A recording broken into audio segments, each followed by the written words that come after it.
as she attempted to persuade black voters to once more deliver a victory for the Biden-Harris ticket on Saturday. Vice President Kamala Harris focused on the dangers of a second Trump administration rather than the growing concerns regarding President Joe Biden's candidacy.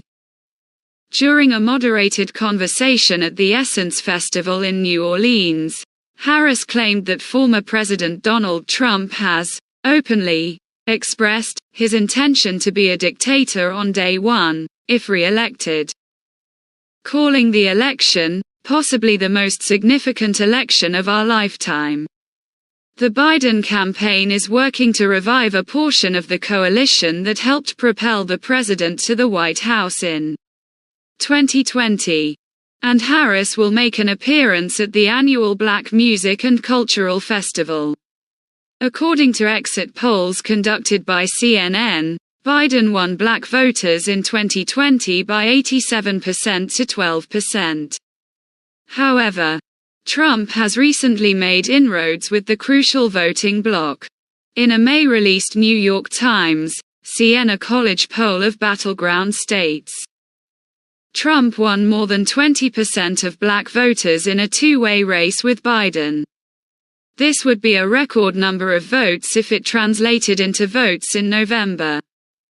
Harris made an effort to persuade festival goers that, we can see it through, if they cast their votes once more in record numbers. In 2020, a record number of people cast ballots. This was possible. And we can see it through when everyone votes in those numbers again in 122 days, Harris stated.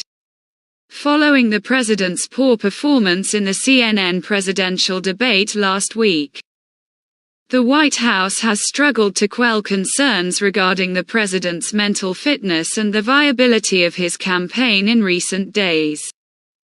Some Democrats have called on the president to take his re-election campaign seriously, while others have even asked him to step down.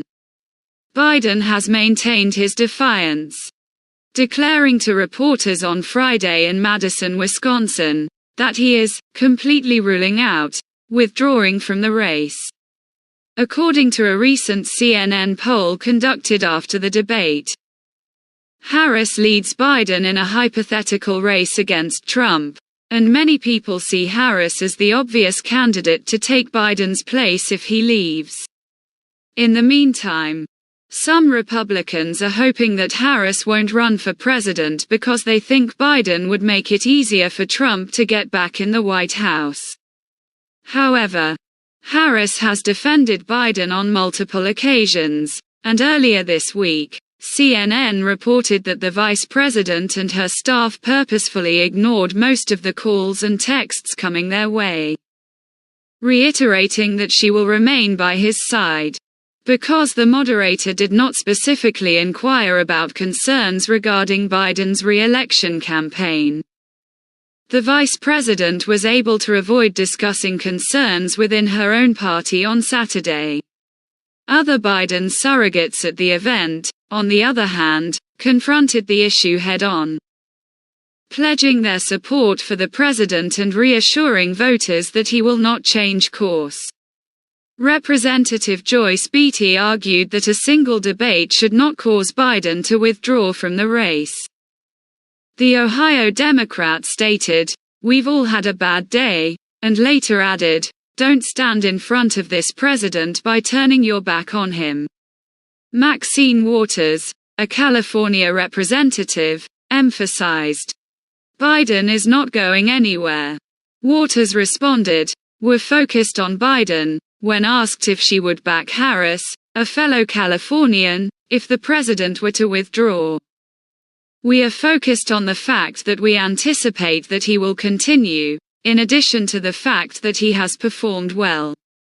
CNN spoke with a lot of festival goers who thought Harris was ready to step in if Biden pulled out of the race.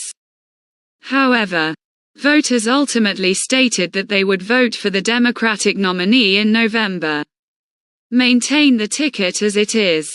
Her moment will arrive. Follow the game plan. You had a strategy, adhere to the plan." Before the plan worked. Jerry Pierce, a resident of New Orleans, stated, "It will function once more." Pierce stated, "Everybody gets sick," and that Biden's poor debate performance was a one-off. "He runs the country well. He is a decent man. He has accomplished a lot. Everybody has bad days." Laura Morgan Roberts of Washington, D.C., stated that her decision to support Biden in November was a no-brainer. However, she added, "I am 100% confident in Vice President Kamala Harris's ability, commitment, and desire to lead the country and do what is best for our people.